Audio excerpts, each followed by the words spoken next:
and I believe in you. I believe in the simple things and everything you do. I believe in the heavens above, and I believe in truth. I believe in the love we have, because I believe in you.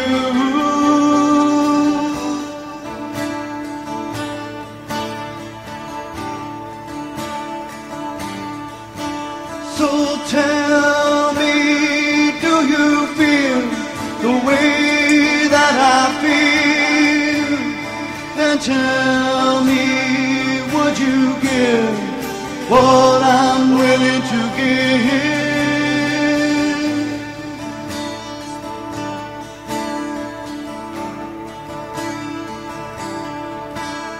And I believe in honesty, and I believe it's true. And I believe if you set it free, it will come back to you. And I believe that things were meant to really be. And I believe in the love we have, because I believe in you.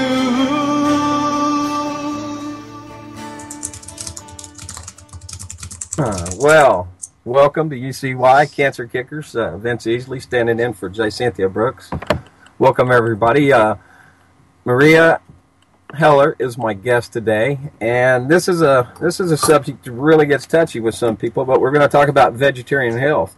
Everybody assumes you need a lot of protein, and it's like the anarchist is always asked who will build the roads. The vegetarian is always asked, where do you get your protein?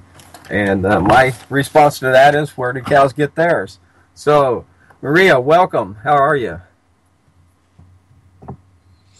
And we'll probably have to wait for it to unmute. Okay, let me just tell her.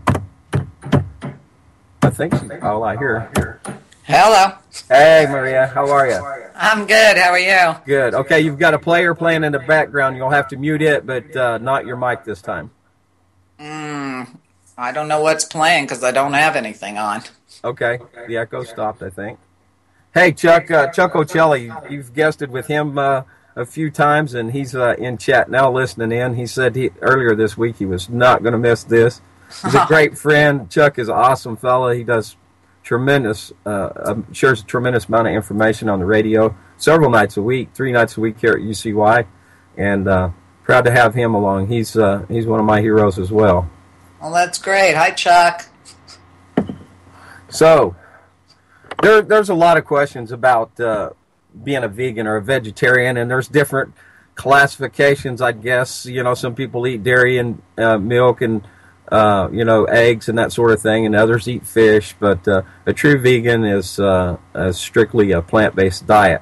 A lot of people assume that you have to have meat, so since I kind of really just promoted this, secondly is, are you sick and tired, or somebody you love sick and tired? You know, that old saying. So are you sick and tired of being sick and tired? But hey, Becky, I'm glad you made it. But anyways, protein. Now that's a lot of myth involved there. So let me hand you the mic and tell us about protein. Well, first of all, most people have no idea what they're eating and what their body needs to begin with. So they buy the protein myth. I had a doctor on my show years ago who said the only protein a person needs is 4 ounces a day, equivalent to the size of 1 slice of American cheese. You know how they come prepackaged? If you're a bodybuilder, of course, you need some extra protein. But there's plenty of protein in vegetables and in beans. So, it's another fallacy. I mean, you want something packed with proteins, eat lentils. There's a lot of whole grains that have protein. But I truly believe the human body was never meant to process animal flesh or animal products. And unfortunately, today, everybody's eating what they call processed food. And I use the term food very loosely, which I think is why so many people as Dr. John McDougall said on my show last month, he said most American diseases are caused by food poisoning. And it's really all the garbage that people are eating. The food supply is totally poisoned, especially animals, animal products, processed foods, packaged food, imitation food. Everybody's eating simulated food and wondering why their body isn't processing it. Right. So what we deal with is basically, carbs and sugars and fats, proteins and stuff. They all are building blocks. Like you said, the problem we got right now is all the fake food, the genetically modified foods. Our bodies over millennia are not, you have no idea how to process stuff. When you homogenize milk, you break these molecules down to a smaller, much smaller size. The body can't even process them. You get all this, clogged arteries and all this and that. Like you said, the body's not intended to, in my opinion, it's not intended to process dead flesh. It's like if you're looking at fueling, we're right now in the petroleum age, and it's a cheap energy source. And most of our foods that we consume are also cheap energy. If you compare taking and making life from death as opposed to life from life, which would be, plant-based, then I think it's all a matter of our way of thinking. Like you said, it's how we're conditioned to really accept what's right. Well, if you look at the American food pyramid that we were all brainwashed with since we were kids, the top of the pyramid is dairy, then animal meat, that kind of stuff, fish. But that pyramid was put together by the USDA, which doesn't represent us; it represents the animal industry lobbies. So, when I don't know if it's still true, but when I was a kid, they had free milk in school. And that was a way of getting kids to drink milk, But, cow milk is for cow babies, okay? There's plenty of other milks that humans can drink that isn't going to give them lactose intolerance, which most people have. You can drink, soy milk, you can make almond milk, coconut milk. But cow's milk was really meant for their babies. That would be like a cow feeding off a woman who just gave birth. It's just not going to happen. I think that's funny, the stigma people take about like a woman breastfeeding in public, and then go drink cow's milk. There's other animal milks that people aren't used to. More used to, say, goat's milk, but some people drink sheep's milk also. And I made a joke. My friend's dog had pups, and her teeth looked like a goat. I'm not kidding. I said, we ought to milk her and put that on YouTube. I thought it'd been hilarious. And then then make gravy and show a face with the redneck teeth in. Well, you got to think about who was the first guy that looked at cow's udders and said, let's drink that. I mean, when I was a kid, I didn't know any different. And, we were raised, drinking milk and eating meat. And I would look at the milk and I would say, we're drinking cow's piss, because to me, that's what I thought it was. Oh, my. Yeah, I knew this was going to stir up some people in chat. They're ready for a rare steak for dinner. So, yeah, I knew the reaction I'd get it. And like I said, it's a way of thinking. But on the milk also. I don't really care what anybody else eats, okay? But I can tell you that their body and their health and their aura reflects what they eat. I can look at people in the supermarket, look at what they have on the counter, look at them, and it's like, wow, the whole book is right there to see. All makes sense, for sure. Some of the nut milks are very good. You can make milk from rice and from different grains, from nuts. I would caution on soybean. It's a GMO, and also the estrogen levels that it causes a rise, I think, in men is a problem. Unfermented soy is not good as far as my understanding. Yeah, but it's also organic. You can buy organic soy. True that. Yeah. I believe that the problem with so many men in this country, their low sperm count, erectile dysfunction, is directly related to the food they're eating. Absolutely. I see so many people dying of cancer today. And by the way, this is a discussion. This is for educational entertainment, or however you want to take it. Do your own research. We're not giving medical advice. Right, we're not doctors here. Yeah, but I have to. It's a very healthy 65-year-old woman who's been a vegan or vegetarian for 15 years. weight train 6 days a week. My test results on my physical are better than most people that are less than half my age. And somebody who uses natural healing and alternative medicine first and foremost. Absolutely. And by the way, I have seen doctors played on TV. Right. So a lot of nutrition. Yeah, I think nutrition is the most important thing. Oh, I was going to say, I see friends right now that, you know, have died from cancer. They're dealing with cancer now. Randy's mom, bless you, Randy, his mom's in the hospital right now. They've got her stable, and now they're going to send her back for more radiation. And if I haven't done anything here, I can't understand why more people are still just falling for hook, line, and sinker, the cancer industry. It's strictly death. You have a better chance of surviving cancer if you do nothing. But absolutely, if you have cancer or you have somebody that you love that has cancer, the most important thing you can do right now is to do a 180 on your diet. And you need to go strictly raw vegan. You need to counter that imbalance inside your body, because cancer won't survive in an immune system that's balanced with a higher pH. And the processed foods of the day, just everything we eat, the meats, the dairies, all cause acidity. And even acidic plants like a lemon will turn alkali when you eat it. So there's misconception there. The only thing I ever have any problems with is canned tomatoes, and there's a lot to the industry that causes that problem right there. But that's the only thing that ever gives me any kind of heart. Right. Well, you know, cancer, most disease can't exist in an alkaline body. And if people out there are too lazy to pay attention to their diet, if you want to keep your body alkaline, you can start your day with a fresh squeezed lemon in a glass of warm water, or you can take a couple of tablespoons of apple cider vinegar. But, you know, that's really cheating. And if you have cancer or think you're going to have cancer, or maybe you just want to try being a vegetarian but you can't break the meat habit, an easy way to do it is start juicing. Just juice for a couple of days. That'll break habit. It breaks those 3 addictive tastes in your mouth: salt, sugar, and fat. And that really is the basis of the American diet, are those 3 addictions. Right, and unfortunately, food's it's an addiction. There's that feeling. It's kind of a narcotic feeling from eating. And the foods, like especially sugars, just fuel that. I mean, binge eating is a problem that I come up against myself. Well, you know, sugar is more addictive than cocaine. Yeah, I don't like snorting it though. I don't know. I don't snort anything, so I don't know.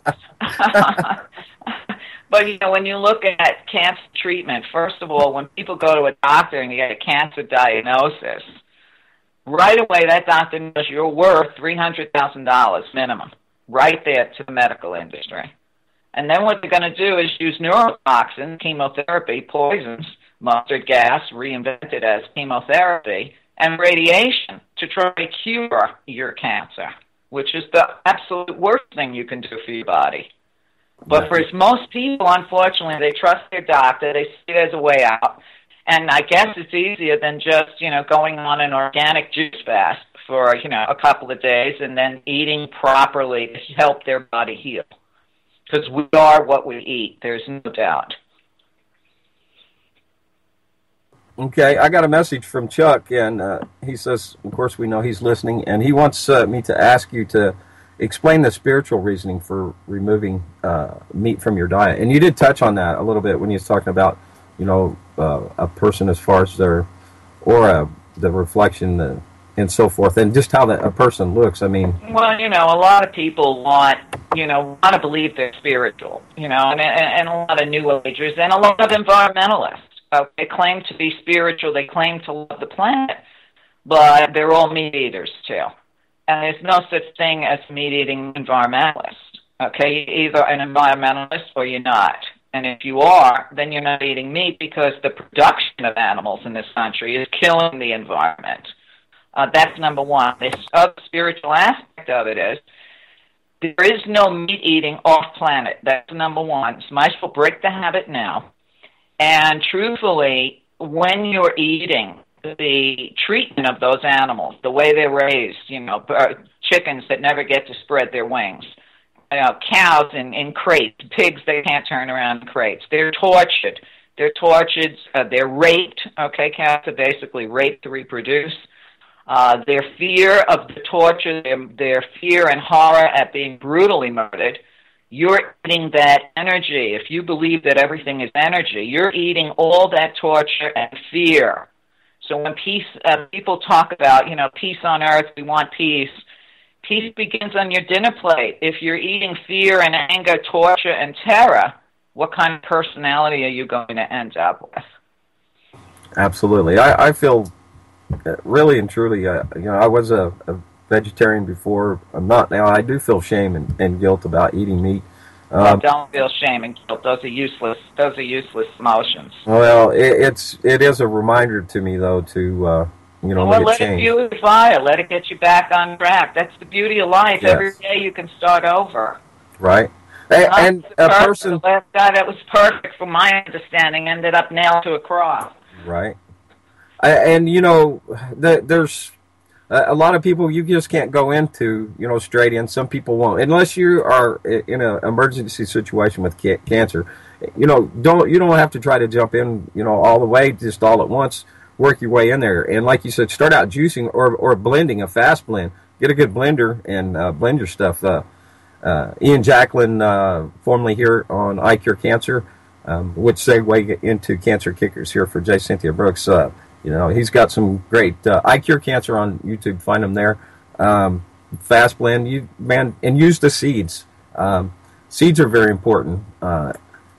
And coming up here in 3 minutes, I'm going to touch on that. So at 4:20, I'll be doing the 4:20 report from the Buzz Beaver. Just a reminder. And I do have a couple things to share. And there is one thing I'd like to add to the spiritual aspect of meat eating, Vinny, if you don't mind. Mm-hmm. What I have deduced is, because we're convinced to eat animals, which I know is deliberate from when we're born, the density of the animal product inside your body keeps you locked into this dimension and makes it very difficult for you to contact the spirit world or God or universe or whatever you believe is out there. It really, truly locks you into this illusion that everybody's trapped in, an illusion of fear and anger and hatred. Yeah. It definitely, the whole world, in order to have a true revolution, it's going to have to begin with our thoughts and how we deal with life. So for sure, but if you'd like to start small, gradual. Meatless Monday. Meatless Monday is a great idea. Start with that. Cut it out 1 day a week. Then move to 2 days a week. Learn how to cook. Explore vegetables. Most Americans today, I think they said the amount of fruits and vegetables we eat is only 7% of our diet. That's pathetic.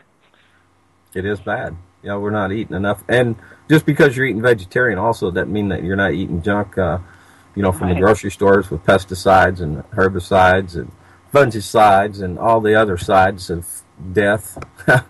I like that fun. Well, yeah, being a vegan or a vegetarian doesn't mean living on popcorn, potato chips, and donuts. Yeah. Now, get yourself a good Italian cookbook, okay? Any ethnic race, they use so little animal products. And now you look at China and other countries where, they used to not eat the American diet. They're becoming as obese as Americans are because they're using our diet now. It ought to describe volumes.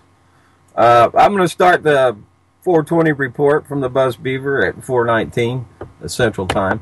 This link came from an anonymous listener earlier in chat, and what I'm going to do is drop this off back to chat, and this is on Vimeo,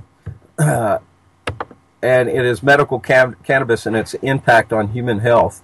I'll read. It says, In this myth-shattering, information-packed documentary, learn from physicians and leading researchers about medical cannabis and its demonstrated effects on human health. Topics include what the consensus is from over 15,000 scientific and medical trials, what conditions have been proven to benefit from medical marijuana, its historical use as a medicine dating back over 5,300 years, methods of delivery and their different advantages.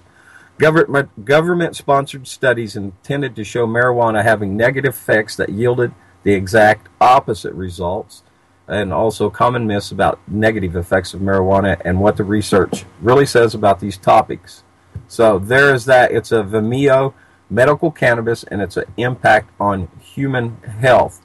Also, for the 420 report, this comes from livingharvest.com, benefits. And this is about hemp seed. And so how do you get whole nutrition from a plant? Well, we'll start with little hemp seeds. Hemp seeds are the edible part of the industrial hemp plant from the cannabis family. These tiny round seeds have a nutty flavor and about the size of a sesame seed. Shelled hemp seeds can be pressed for oil, milled into protein powder, roasted, shelled, and made into hemp foods. They have good fats. I'm just going to summarize.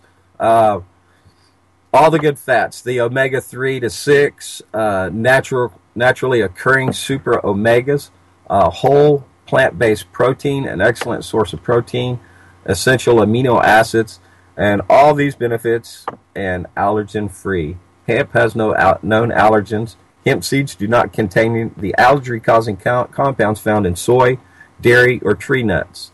Products also are gluten-free and kosher, if processed kosherly, I guess. So, and that again comes from Living Harvest, and I will give you that link. So, that was the 420 report brought to you by the Buzz Beaver. Back to you, Meria. Well, I could recommend medical marijuana to everybody. Okay, it's been proven to work so well. And of course we have, just politics standing against it, legalization. I actually think all marijuana should be decriminalized and legalized.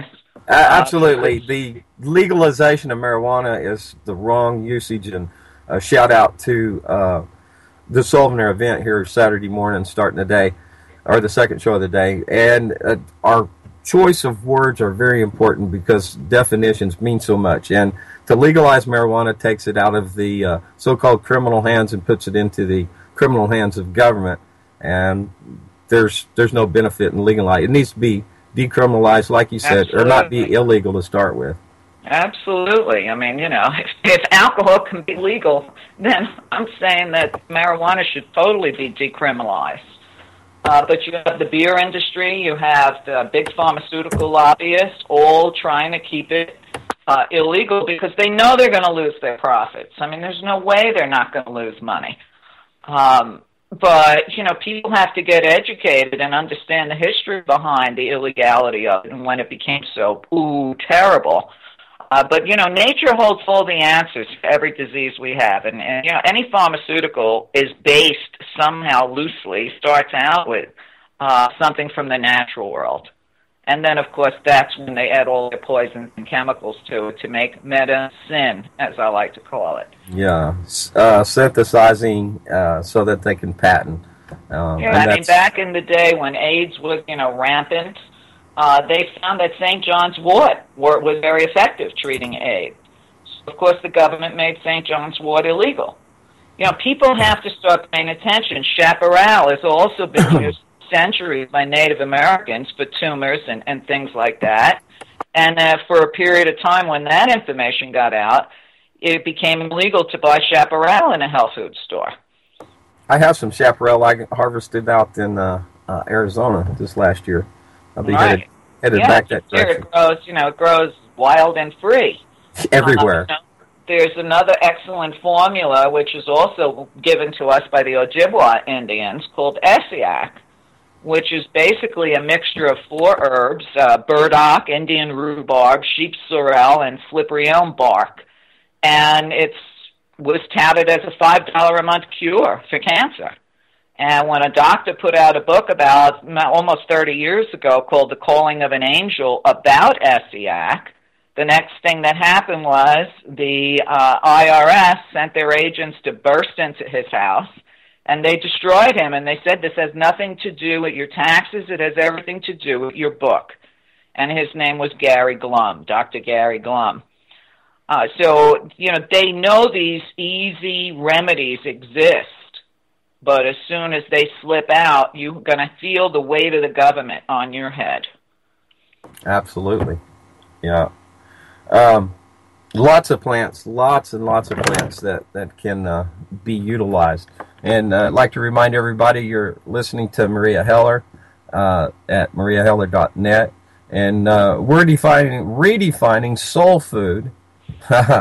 So don't believe, be live, okay? So that's the message today.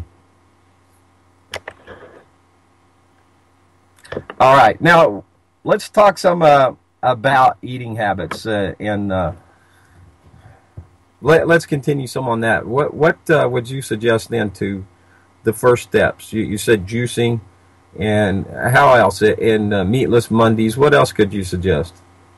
Well, people out there are into their carbs, and you want to get, you like your rice, you like your pasta. There's plenty of organics out there you can buy. I don't suggest buying American-made pasta because it's so genetically modified and has almost no nutrition to it. But if you can get some imported from Italy, semolina pasta, they don't use the glue that they use here because that's what gluten is, glue. There's a lot of fabulous rices out there. It's not all white, crappy rice. I mean, you can buy black rice, red rice. I mean, there's so many different kinds, and they all have their own taste. Vegetables, there's such a cornucopia of vegetables out there, and most people don't even know anymore what they are or how to prepare them. So get yourself a vegetable cookbook. I have an excellent cookbook. It's called the Family Cookbook, and it was written by a chef and his 2 children to make it so easy to be able to cook pretty much anything vegan. Nothing in there will take you less than more than a half hour, and the recipes are easy. So, learn how to cook, and don't expect you're just going to be able to shift immediately from being a meat eater into a vegetarian. You do it in steps, and today you have so many great products that kind of are like the in-between products, the Boca burgers, the veggie burgers, veggie franks, veggie cold cuts, veggie cheese. I mean, a lot of this stuff didn't exist 20 years ago, so it was really hard, but you can use those foods, even fake chicken. I mean, they have all kinds of stuff, kind of as a bridge to wean you off slowly from the taste and texture of animal flesh. And the more you do that, and what I learned for myself, because that's really how I started, Vinny, is after a while I didn't even want those products anymore. But it's gradual, and you need to give yourself a break and just say, I'm doing the best I can. John, nobody's expecting you to be perfect and do this in a day. It's not going to happen. Absolutely. And you know what? I was intended to start out the show and dedicate this show to a couple of friends that really I use as kind of to keep a track on my way of thinking and what I'm doing. But Ashara and Telma in the United Kingdom, and also to dedicate this to your sister that passed away in '91 on this day. So thank you. Happy birthday! I guess actually it would have been her birthday today. Right. Yeah. It would have been her birthday, but, on the other hand, look, I honestly believe we all pick when we're coming in and when we're going out before we visit this world. But, she was a fairly healthy person, and she got an extremely rare disease out of the blue, and something that's so rare they don't even do any studies on it, and they have no treatment for it. So, that was, before I was as smart and enlightened as I am today, but I also did the best I could for her with, natural products and vitamins and whatnot, until, it was just too late. It was a very bizarre disease. They call it amyloidosis, and it's always fatal. And they don't do any research on it because very few people get it. Wow. I never even heard of that. Yeah, and no, neither did we. And meanwhile, the doctors for the last 2 years of her life, they treated her for every disease except that, all misdiagnosis. all misdiagnosis until a week before she died. Well, generally doctors are only looking for a pill to prescribe anyway, so I mean that's basically the way they're trained. The doctors are... You know, it was really crazy. The last day that she was alive, the doctors said that they wanted to give her chemotherapy. Wow. And I grabbed that doctor in the hallway, and I said to him, "Are you kidding me?" I said, "I'm not exactly a doctor." I said, "But any fool can see she'll be dead in 24 hours. Why would you want to use chemotherapy and torture her now?" And you know what his answer was, Benny? What? "It's all we have." All we have, yeah. And I said, "No, it's not. You got plenty of drugs to keep her pain-free. Just load her up with drugs and let her die without any pain." And that was the way that went down. Yeah. I did the same with my mom as I watched her die. It's a shame. You know, I'm not knocking doctors. They're highly intelligent people, obviously. But the training, I mean, it's so intense. And they're just being taught pharmaceuticals, basically, to be pimps for the pharmaceutical industry. Then when they get out of medical school and they're interns, I mean, they're working with very little sleep. I mean, hours, 80 hours and maybe 5 hours of sleep is not uncommon. But they have no training in nutrition. Not very much. And they don't make, if you don't make the nutrition-body connection, you're not really a doctor. That's what really a doctor is one that teaches. And I mean, I remember when I was a young girl and I was a little chunky and I was having a problem with my girl things. And I had this big fat doctor sitting across from me and he looked at me, and I would say I was probably 20 pounds overweight. But he was gigantic. And he looked at me and he says, "You need to lose some weight." And I looked at him and I said, "Can you give me the secret of your diet?" At his office. It's like, you know, "Doctor, heal yourself. Who the hell are you talking to, you big fat blimp?" You know? Yeah, right. But, you know, lead by example. You know, be a product of your business. And believe me, medicine is business in this country. Yeah, that's unfortunate. My friend's girlfriend is a nurse practitioner, and one of her patients turned her on to the oils, the essential oils. That's some great stuff. So I've just started using some of that. It's incredible. The great essential oils, box flower remedies. I mean, there's so many great things out there. But, you know, the FDA is always looking to shut that down. Oh, yeah, for sure. Like everything else, anytime that somebody has a solution, you know, big business can't have that. The corporatocracy will not allow it. But kudos to her, because not very many people with that amount of education can ever undo what was drilled into their head.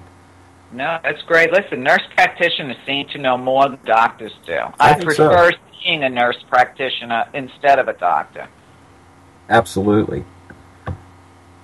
And a shout out to Ty Bollinger's Quest for the Cure continues. That's an 11-part series. He's offered it free 2 times already. So just use a search engine. If you watch those 11-part series, I'll guarantee you will know more than any cancer doctor does about cancer. I covered that. I believe that was last week. I did an outline, I guess you might call it, of that. And anybody that's dealing with cancer are probably they definitely are the bravest people in the world. They're heroes. They're fighting. And when you're shackled, when you only have the information available from the cancer industry, you're definitely disadvantaged. So the purpose that we're doing here is trying to share information, and it doesn't go very far, unfortunately. Just watching in chat here. You know, where it needs to go. You know, everybody should get that book "Knockout" by Suzanne Summers. Yeah. Because, you know, listen, the way the world is polluted today, everybody's going to die of some form of cancer or the other. So all you can do is understand that you have got to have a super strong immune system. What builds your immune system and what destroys your immune system, especially with all the radiation from Fukushima in everything now, all around the world. Most people don't even realize what's going on. Those of us in the alternative media, of course, do realize the fallout from Fukushima, and it's still falling on us. Oh, yeah, and it's 5,000 times worse, according to the last estimate, than Chernobyl, and it's still happening every day. And it's from sea to shining sea, the radiation. It's not just the California coast like a lot of people want to believe. That's right. It's they even show higher fallout over in, like upstate New York and stuff. Well, yeah, they say all the vegetation growing in Florida is loaded with radioaction and radioactivity. It's like 1,000 times over what the usual safe level is. You know, reindeer in the Netherlands loaded with radioactivity. I mean, this is going around the world. And I don't want to make people scared or paranoid, but if ever there was a time to pray over your food, now's that time. Hopefully that will help. Well, it can't hurt. That's right. And, you know, the reason I said that is some people don't, you know, believe in religion or God or whatever, but there's even studies just showing, like with the water, you know, your spoken word has a lot to do with stuff. Your thoughts all channel energy, you know, and that's what our brain is firing energy. So just because the person doesn't you don't have to understand it in order for it to work, I guess I should say. Right. Well, listen, I don't believe in religion either. I think it's just another big control mechanism. Me too. But, you know, as a Reiki master, and I understand, you know, the need to, and, you know, if anybody even knows what Reiki is listening, you can clean your food just by using your Reiki. You know, there's so many energy modalities out there. People can learn. I mean, you can make yourself a whole lot better than you are right now, and it doesn't take that much effort.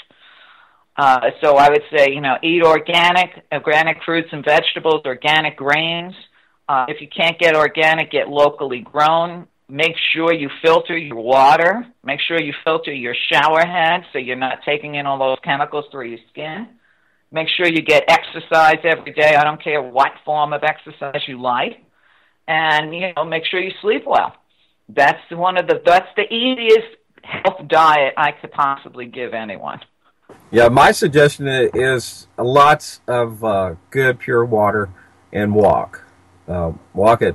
Just start out with 15 minutes if you can do that. If not, set you a goal to walk to the end of the driveway and back and, you know, work up. But walking and good, clean water, start. Uh-huh. Well, listen, Vinny, I mean, I'm 65 years old in 2 weeks. And before I got on the show today, I had my easy day at the gym. My easy day at the gym was a half hour on the treadmill, half hour on the bike, and 200 sit-ups. Okay? So if I can do it, everybody can do it. And you don't start that way. You start small, just like with your diet, and you work your way up. Absolutely. Every because journey. We're going to need to be strong for what's coming down on this planet. You're going to need to be healthy and physically strong to survive it.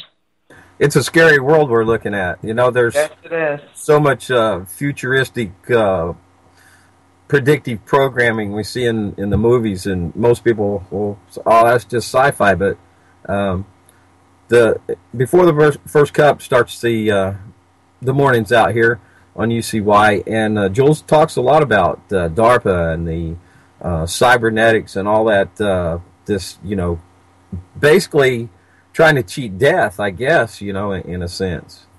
Well, it's everybody's biggest fear is death because it's the ultimate unknown. And that means their spirituality is lacking, and they really don't understand when, you know, they'll agree when you say everything down here is an illusion, but they really don't believe it nor understand it. Well, unfortunately, probably most of the people in the world today will not be alive to experience any kind of a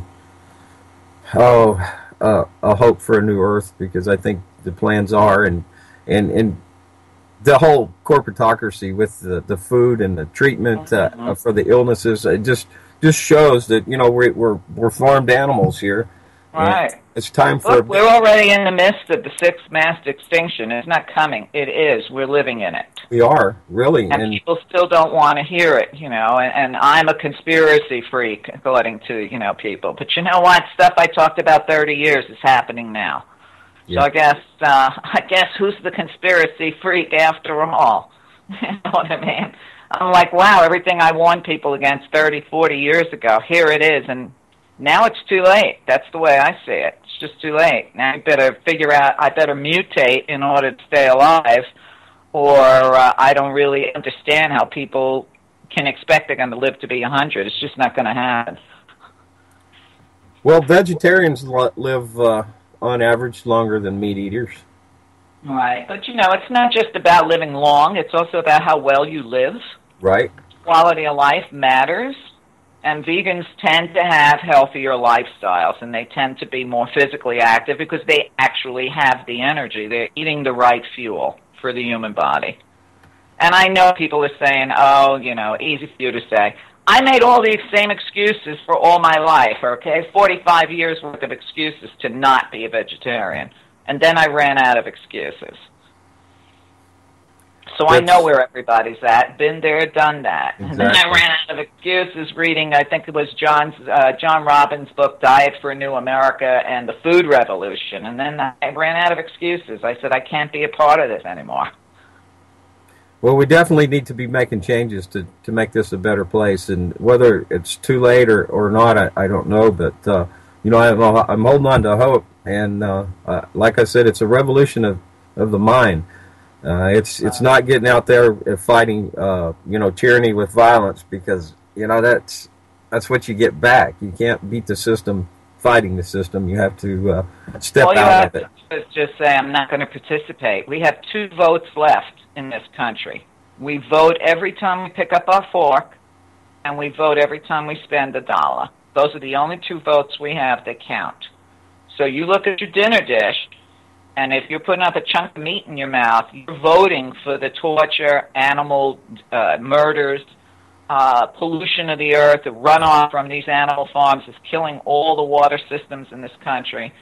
That's your vote. You can talk all you want about clean air and be pissed at the chemtrails, but your lifestyle counts. And it also counts some points towards your soul and perhaps where you will go after this life. Food Inc. Ooh. I'd suggest in a search engine will find Food Inc. All over the place, for free to watch. Talking about the factory farmed animals. I interviewed every doctor in that movie on my show. Wow. So I know what I'm talking about. I've read all their books. I've read all the studies. Vince, don't forget, I've been doing this for 16 years now. 16 years of hard reading and hard studying. And a lot of these doctors were the reason why I changed my lifestyle.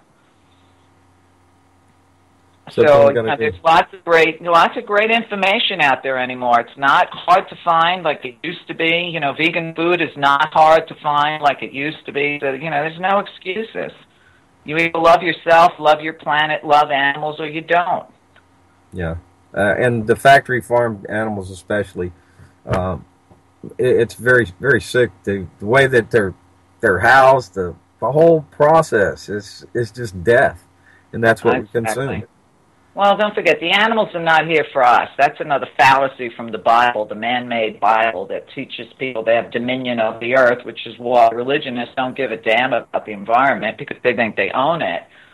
But dominionism was a problem that created, you have dominion over all the animals, but the actual word in the Bible at the time meant that they were supposed to be caretakers. Yeah, animals are here for their own reason. They didn't just show up for us to eat them, okay? They have their little families, too.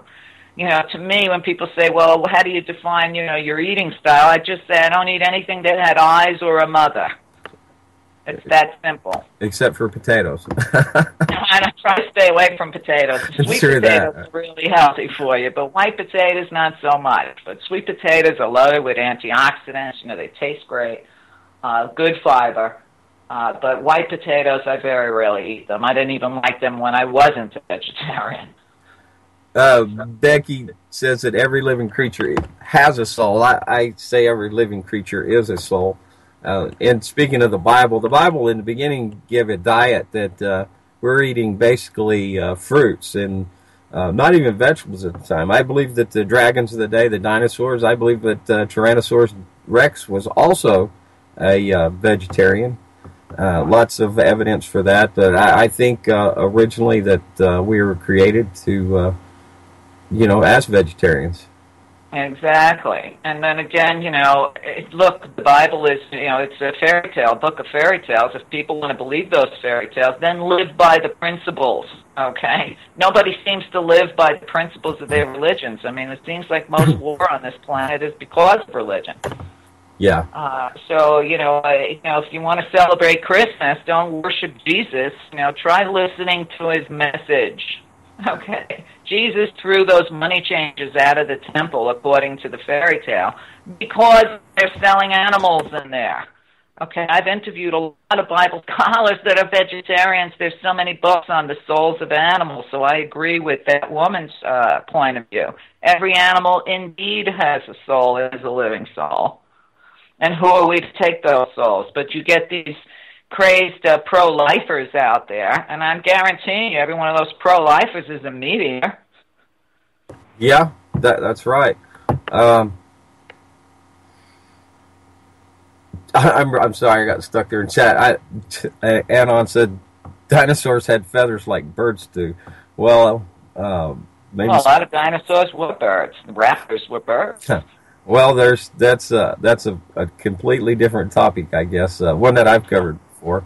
I believe in creation, and I believe in God. I believe in the teachings of Jesus, and I don't let religion hang me up. So if you can just boil it down to just the one little short bit about what Jesus said, the commandments of God is love the Creator and love fellow man. And if you could put that first, then I'm going to leave it between you and the Creator, what you call them or how you define them. I don't know how anybody could think that they could define God, anyways. But you miss the meaning out of the message, I think, when you're trying to use your religion to beat somebody in the head with it. So. Right. Well, every religion basically teaches the same thing. Yeah. And that God is love. And we're all one, and we're supposed to love our neighbor as ourselves. I don't see any evidence of that. Well, not from the religious mainstream, I'd say. Right. But, look at the world. When Bush went into Iraq, he called it a crusade. Right. Then he had to change the word because, oops, he let it slip out that it was a religious war. Yep. You look at, the Catholic Church, and the wars that they've put on people in the name of God. I got to tell you, if I was God, I think I would have just said, oops, this was a bad idea. This creation of these two-leggeds was a bad idea. I might need to scrap this and start all over again. Again, another subject, and I'm trying to hold my tongue. I think God's given us the opportunity to judge for ourselves what's right and good, to vindicate God I think he gave us more credit than we deserved. Perhaps. I just look at this world and I'm like, oh my God, if this was my creation, I would have melted it down a long time ago. Because it's a failure, kind of like the experiment that was called the United States of America. It's a failed experiment. Just look at the country. Wow, yeah. Dan in chat, Dan from Tennessee, this is Meria Heller. It's Meria.net, right? That's your website. Right, MERIA. That's right, MERIA. So thanks for listening, Dan, and also Dan Cooper and all the other listeners, Becky. And those are listening downstream, a reminder, this will upload to UCY.TV user on YouTube.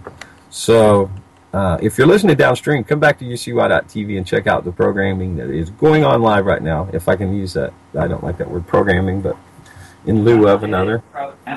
It is live. We are live. We're live right now, and we'll be alive when we're done. A little bit more. I wanted to mention two other things on cancer because I thought that's what we were going to stick on today. Everybody in your audience should read a book called Dr. Mary's Monkey. It was written by Ed Haslam, Haslam, and it talks about the original polio shots in this country that they laced with cancer 20 years before cancer became epidemic, and that they knew that was the case. So it's an excellent book because people need to understand a lot of the dis-ease we have today were man-made in laboratories. The other issue is Kevin Trudeau, who exposed the connection between the food industries being owned by the same people that own the pharmaceutical industries that also own all the diet centers. Afterwards, they can make money on you hand over fist, and he got 10 years in jail for that, for a book. But his work was excellent, and I've got a great interview with him on it in my archives on site. So education is key, and if you're going to believe the mass media, you're going to believe, the medical industry, there's no way you're going to survive a disease. It's just not going to happen. You have to take control of your own health. I had the book. I think I gave it away from Kevin Trudeau. Dan B. Cooper in chat wants to know what this book was. Kevin Trudeau, can you know the name? I can't recall it. You know what? I have so many of his books. Let me see if I can bring it up, because I'm sure I have it on my website. But because he said that his diet was easy, the fact that he put the word easy in there was what they used to put him away for 10 years. That's crazy. Now, I can tell you that his eating plan helped my own sister, lose 100 obese pounds. So the diet absolutely worked, but yet he's going to rot in prison for 10 years. It was called the weight loss cure. And natural cures they don't want you to know about. That's right. Cures they don't want you to know about. And that was the end of Kevin Trudeau for the next 10 years. Okay, and the book that you mentioned, I'm sorry, he asked the book you mentioned before that, and I was... Dr. Mary's Monkey. Dr. Mary's Monkey. I have a great interview with the author of that. His name is Ed Haslam. It'll put you on the yellow brick road. You know how they say the rabbit hole has no bottom? That's going to start you on such a search. You're just going to be totally amazed. And, of course, everybody worried about cancer, please. The Calling of an Angel by Dr. Gary Glum. The guy was a hero, and he lost everything because of that book. A lot of people do. Anybody that is against the establishment, once they get too big, then they're pretty much negated. Yeah, but you know what? Their souls are intact, and that's all that matters. Right. That's all that matters, is at the end of the day, how do you sleep? How do you feel about yourself? Yeah. But these are people we need to support, too. Kevin's rotting in jail, send him a note. Follow him on Facebook. Encourage him. But he's doing great on the inside because his head is in the right place. Yeah, that was an awesome book. I forgot who I gave it to. I gave it to somebody to read and never got it back. But I bought that through an infomercial, actually, and I called them up, and I always haggle. So I got the book for like $10 or something like that. Well, I had breakfast with Kevin when he was in Phoenix at a David Icke conference. We all were having breakfast together with Jack Blood. I'm sure you're familiar with Jack. Yep, Jack's there on UCI.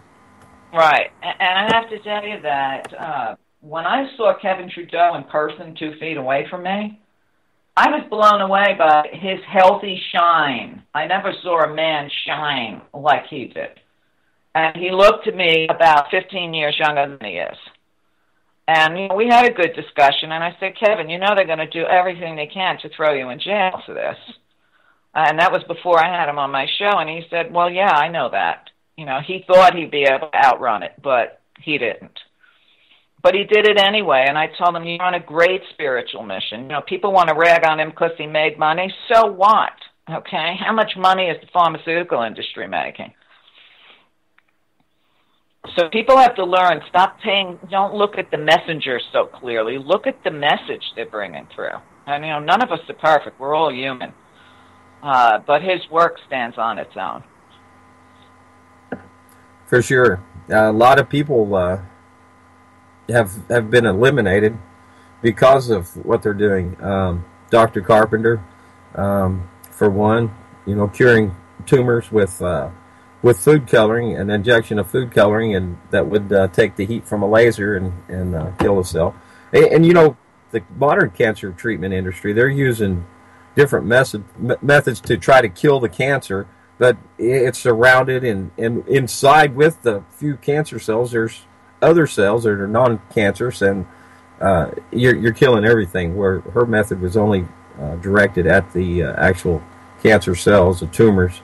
But you can't do that in this day and age because, it's taken 100 and something years now, but the hold is strong now by the AMA and the FDA. They're nothing more than armed thugs for the corporatocracy. Well, they're all legalized drug dealers. Yeah. Talk about the war on drugs. It should be on pharmaceutical drugs because that's what most people die from, not illegal drugs, pharmaceutical drugs. Oh, yeah. And once you get on one prescription, you're going to have another for the symptoms that's what they do. They fix one thing and break two others. Mm-hmm. There's another great book your audience may be interested in. You might too, Vince. It's called Confessions of an RX Drug Pusher. Sounds good.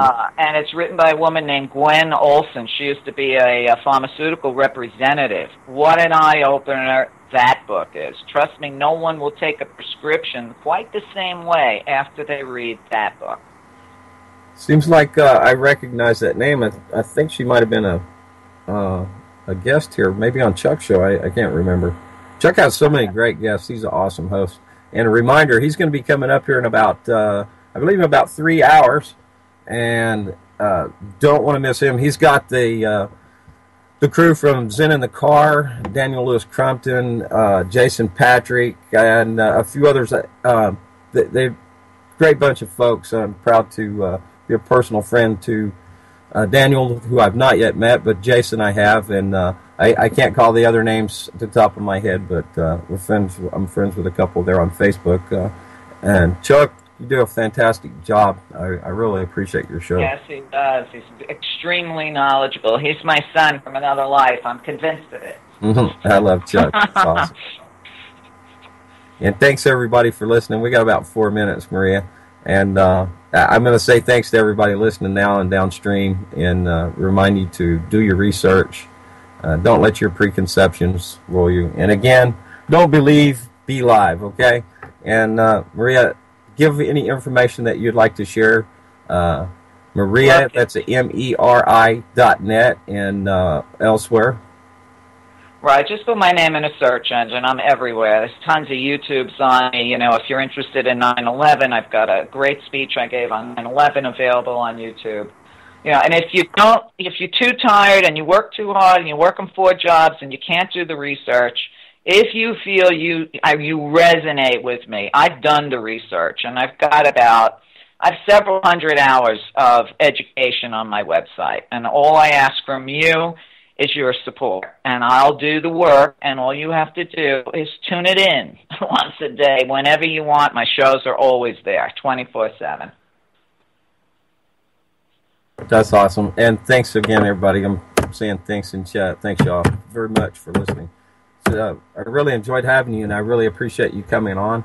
I've been following you for a long time, and then I saw Chuck had been sharing all your posts and stuff, and then after you did, I think the last show y'all did together, I caught it on YouTube because I missed it live, but then I sent you a friend request again. You had been full, and I'm glad that you was able to accept my friend request. No, it's my pleasure. It's always good to meet new people doing the same stuff because we've got to support each other. Yes, Dan, it is a pay site, but she says right there, if you're limited on your income, then talk to her. And send me an email, and we'll work something out. There's always a free show on the site. You can also tune in to Gary Null's Network on Sunday for one of my shows at 3 in the afternoon. I'm happy to make something work for both of us, but, that's my income. That keeps the show commercial-free and corporate-free. That's right. So there's no control, there's no censorship. I get as wild as I want because I can. Yeah, I mean, people have a right to compensation for what they do, so, if you don't want to, there it is. Thanks, y'all. Love and peace. Thanks, Meria. You're welcome.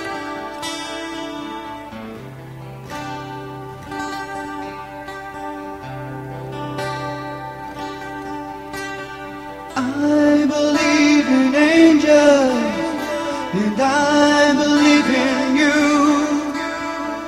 I believe in the simple things and everything you do. I believe in the heavens above, and I believe in truth. love we have, because I believe in